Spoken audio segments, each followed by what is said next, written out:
The next point will be -1, 3. And the third point will be at 3, 4. Remember that one end of the graph needs to go along the asymptote and the other one just continues on towards infinity. So the left end will be along the asymptote. We go through these 3 points and the graph curves on and heads towards infinity. The domain for this graph is all x values that are bigger than -2, so x greater than -2, and the range is all real numbers. Number 13, we have another log graph. On this one, the base is 5. So our 3 special points, we have another base of 5. So 1/5, -1, 1, 0, and 5, 1. The vertical asymptote is still x equals 0. Our transformations on this graph are to shift right 1 and up 4. So to shift right 1, we're going to take all of our x's and add 1. And to shift up 4, we're going to take all of our y's and add 4. And I'm going to try and do this all in one step. So we'll have x's plus 1. We're going to take 1/5 plus 1 gives us 1.2. So we have 1.2. 1 plus 1 would be 2. 5 plus 1 would be 6. And x equals 0 plus 1 would be x equals 1. For the y's, when we add 4, -1 plus 4 would be 3. 0 plus 4 would be 4. 1 plus 4 would be 5. And then x equals 1 would stay x equals 1. So here's my ending ordered pairs and vertical asymptote. So we'll graph those. The vertical asymptote is at x equals 1. So we'll put that on there. And then the ordered pairs, 1.2, 3, 2, 4, and 6, 5. Go ahead and graph one end of it along the asymptote, the other end of it zooming away. Domain here is all the x values that are bigger than 1, so x greater than 1, and the range is all real numbers. Expanding logarithms and condensing logarithms. These are the ones that we talked about where the logs are like apartment homes and you have an upstairs apartment and a downstairs apartment, and then all of the people have to move out from each other and then they unpack their stuff. So that's what we're doing here. First they have to move out and then they unpack their stuff. So remember that we have one neighbor upstairs, one neighbor downstairs, and the neighbors upstairs end up positive. So I have a positive log x, neighbors downstairs end up negative, so minus a log of y to the 6th. Once they're moved out, they can unpack their stuff and put it out on the front lawn. So this 6 is going to go down to the front there, and we'll end up with log of x minus 6 log of y. Number 15, this guy has a radical. Remember that radicals can be rewritten as fractional exponents. So this is like log base 3 of 5 to the 3/2 power. Now there's only one neighbor inside this log apartment, so there's no one to move out. All we're going to do is unpack our stuff to the front. So this problem becomes 3/2 log base 3 of 5.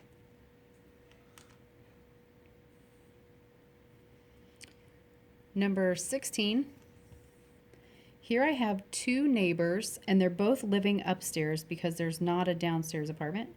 So first I'm going to move each of these roommates into a log home. So log base 7 of x, they were both upstairs so they're both plus log base 7 of y to the 6th. And then y to the 6th can unpack. So we're going to end up with log base 7 of x plus 6 log base 7 of y. Number 17 has 3 roommates. So we're going to move them into each their own log home. So log base 2 of 8 and log base 2 of 7 and log base 2 of 11. Now all 3 of these roommates are upstairs, so they're going to be all plus. And nobody has anything to unpack. But I do notice something about log base 2 of 8. If you remember, logs ask you a question. And this log right here is asking me 2 to what power gives me 8. And the answer to that is that 2 to the third power equals 8. So I can replace log base 2 of 8 with the number 3. So this becomes 3 plus log base 2 of 7 plus log base 7 of 11. Oops, I changed the base. Those are 2's.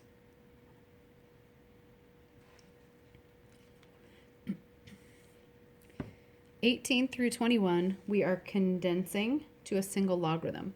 So now we're going in reverse. First, each person has to pack up their belongings, and then they can move into a log home together. So we're going to bring the 3 up. So we have log base 6 of 11 plus log base 6 of 8 to the third power. And then we move those into one single log. Since they're both positive, they both end up upstairs. So we'll just have log base 6 of 11 times 8 to the third power. 19, log base with no base. Well, do you remember if there's no base is a common log, which is base 10, just as a reminder. So a common log of 11 plus 3 common log of 2. Start by packing up, so bring that 3 up to that exponent. So now we have log of 11 plus log of 2 cubed. Then we can move those in together and make it log of 11 times 2 to the third. We have no downstairs neighbors.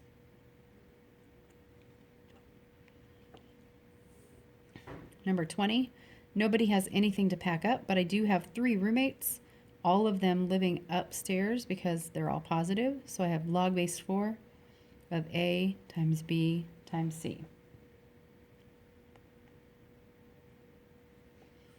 21, log base 5 of V does have something to pack up. So we're going to have log base 5 of U plus log base 5 of V to the 6th power, which then makes these guys become roommates both upstairs because they were both positive. So log base 5 of U times V to the 6th.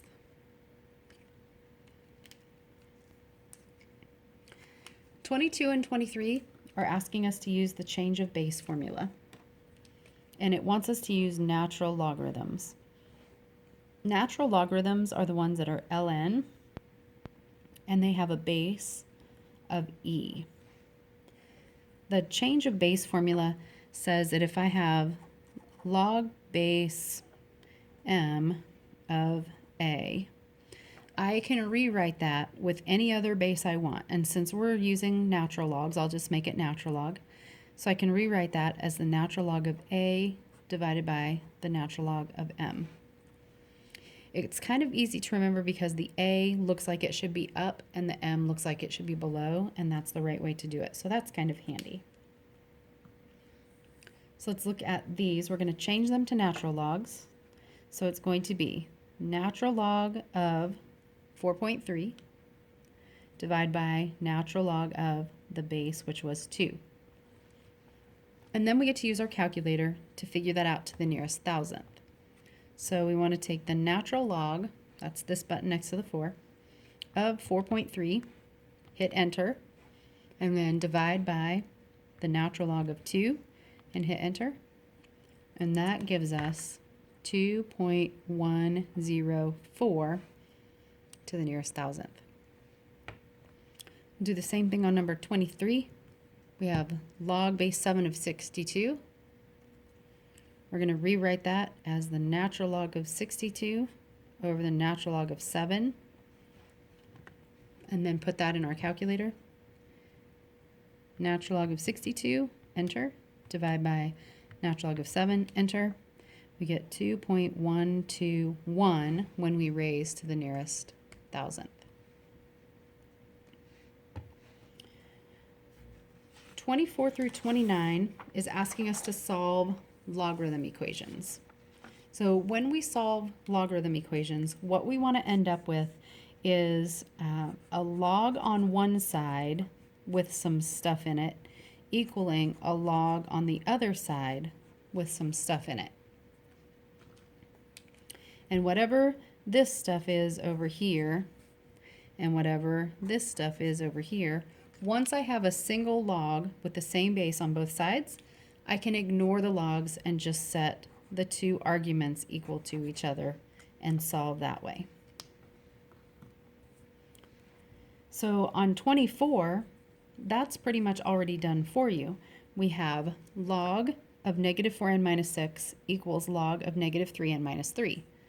Since it's already a log equals a log with nothing else in there, we can ignore the logs and just rewrite this as negative 4n minus 6 equals negative 3n minus 3.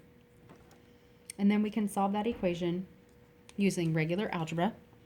So if I add 3n to both sides, that gives me negative n equals, add 6 to both sides, so negative n equals 3, which gives me that n equals negative 3. 25 is very similar to that. Log base 14 of 4r plus 6 equals log base 14 of negative 5r. So we can remove those logs. That's called the one-to-one property. And rewrite this as 4x plus 6 equals negative 5r. Go ahead and solve for r. I'll subtract 4r from both sides. So I get 6 equals negative 9r. Divide by negative 9. And I get r equals negative 2/3.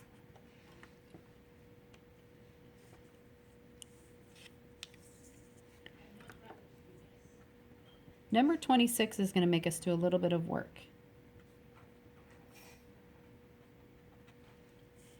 So we're going to start number 26 by combining these two logs. Since there's a subtraction, that means that we're going to have an upstairs neighbor and a downstairs neighbor. So it's going to be log base 8 of x over 2 equals 2. Now, in order to be able to solve this equation, I'm going to have to convert to exponential form. When I do that, the base stays the base. So my base is going to be 8. And then the other two things switch sides. So it's going to be 8 raised to the 2 power equals x over 2. So that gives me 64 equals x divided by 2. Multiply both sides by 2. And I get x equals 128.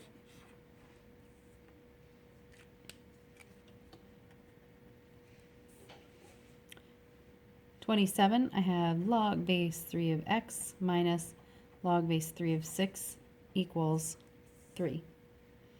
So number 27 is very similar to number 26. Combine these two logs, so we get log base 3 of x over 6 equals 3.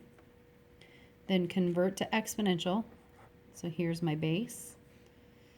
3, switch these two sides to the third power, equals x divided by 6. 3 to the third power is 27.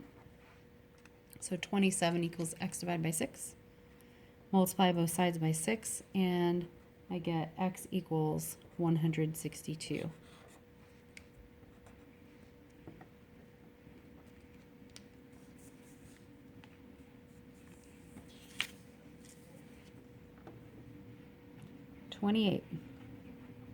Log base 2 of x minus log base 2 of x minus 5 equals 4. We'll go ahead and combine these to a single log. So that gives me log base 2 of x over x minus 5 equals 4. Convert this to its exponential form. So my base will be 2. So I'll have 2 raised to the 4 power equals x over x minus 5. Well, 2 to the 4th power is 16. So I have 16 equals x over x minus 5. And now we have a rational equation. So I'm going to multiply both sides by x minus 5 because that's going to allow me to clear that fraction. Distribute the 16. So now I have 16x minus 80 equals x. Solve for x. So subtract 16x gives me negative 80 equals negative 15x. Divide by negative 15. And I get x equals 80 over 15. They're both divisible by 5, so that'll be 16 over 3. And it's positive because I had negative divided by negative.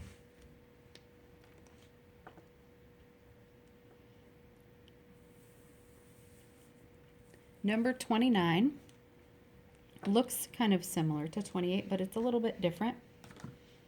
I am still going to combine my two logs. So I have log base 2 of x plus 5 over x, upstairs neighbor, downstairs neighbor, equals log base 2 of 5. Now this one is different because I don't have to convert it to exponential form. It's giving me the one-to-one property, so I can just ignore the log base 2's and write a new equation, x plus 5 over x equals 5.